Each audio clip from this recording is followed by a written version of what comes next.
The Pamirs, an enormous mountain range spanning a landmass almost twice the size of Switzerland and still relatively unknown to the outside world.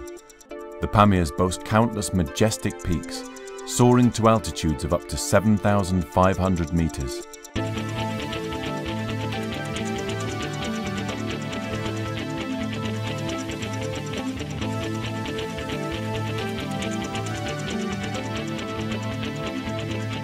These towering mountains contain one of the world's longest glaciers.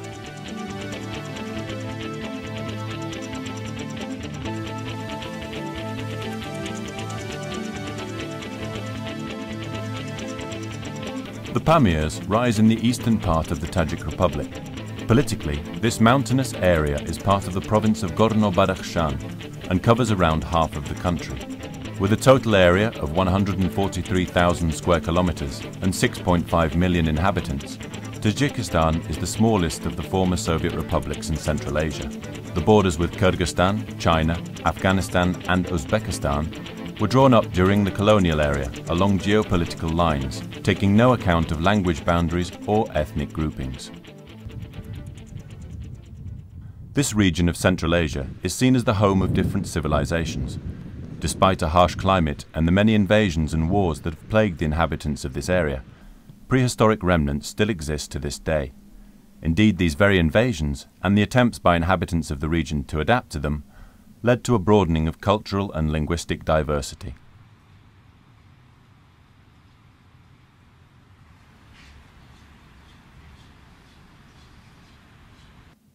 Gorno-Badakhshan is characteristic of arid mountain regions in less developed countries.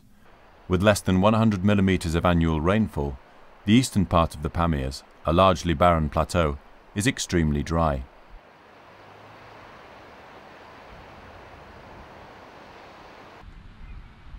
Besides earthquakes, floods and rockfalls, so-called debris flows are the most frequent natural hazards. This entire village was buried by an enormous debris flow, caused by overflow from a glacial lake. This happens nearly every year somewhere in the Pamirs.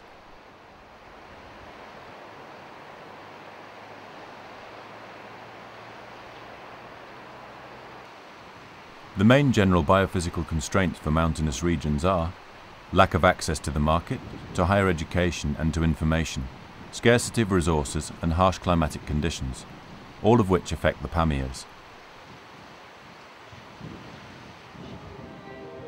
During the Soviet era, Tajikistan, and especially Gorno-Badakhshan, received considerable external support. In 1952, the Stalin-Pamir Highway was completed and replaced dangerous footpaths. This made it possible to transport energy resources, foodstuffs, raw materials, and specialists to the Pamirs. Within a short time, the economy of the region developed from one of self-sufficiency to one based on industrialization. This in turn created heavy dependence on the surrounding lowlands.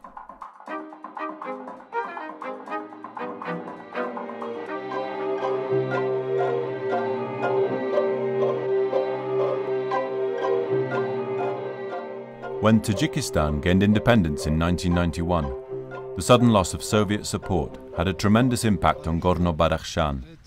With the collapse of their political structures, the Pamirs were thrown back into self-sufficiency, causing a political power vacuum.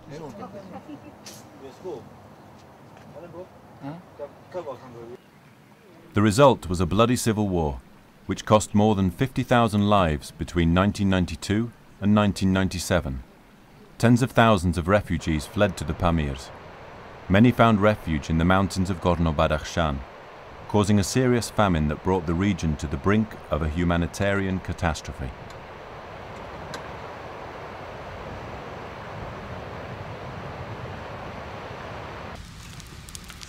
Today, Gorno-Badakhshan is one of the poorest regions in the world.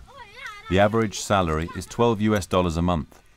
This is far below the poverty line of $1 a day, established by the World Bank.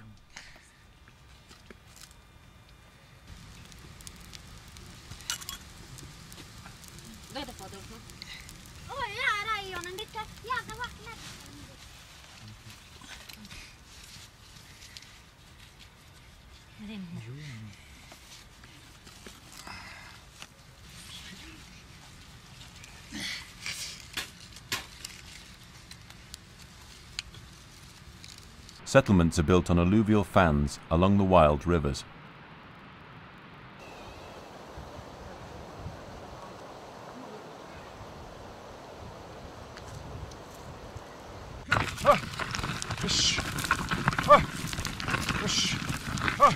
Since the collapse of the USSR, achieving agricultural self-sufficiency through irrigation has been a process of back-breaking manual labour. The local collective farms, or kolkhoz, were disbanded, and the land was distributed to private individuals. Nowadays, people spend most of the working day collecting firewood and growing and processing food simply to feed themselves.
Under the Soviet government, most of the villages were supplied with coal for heating in winter, diesel fuel for cooking, and even electricity for lighting.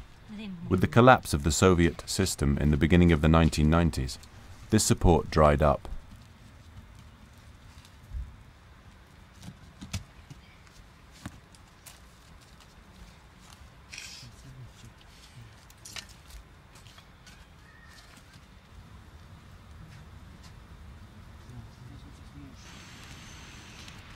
The Pamirs were forced to use local available fuel, mainly wood, shrubs and dung.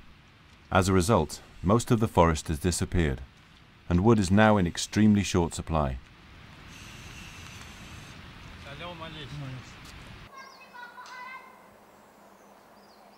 As many young men have migrated from the Pamirs in search of labour, women and children are responsible for finding sources of fuel. In some villages, people spend up to 10 hours per day searching for firewood.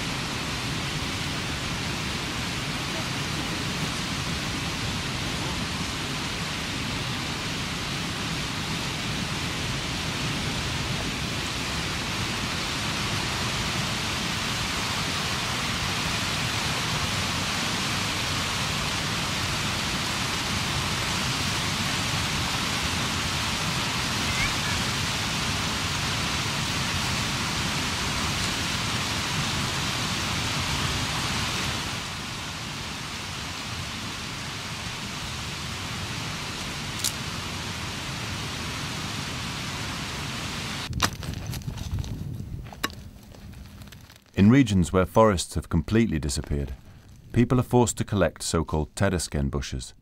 As a result, this plant is rapidly disappearing as a source of cattle fodder and protection against erosion.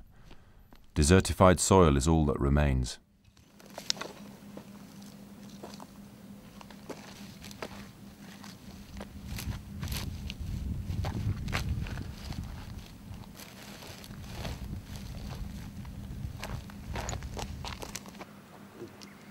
Due to teresken's low fuel value, these women have to carry up to 10 tons of it back home annually. This has fatal consequences for their health. The only alternative energy source is dried manure, but its use as fuel poses problems because it means less fertilizer for agriculture.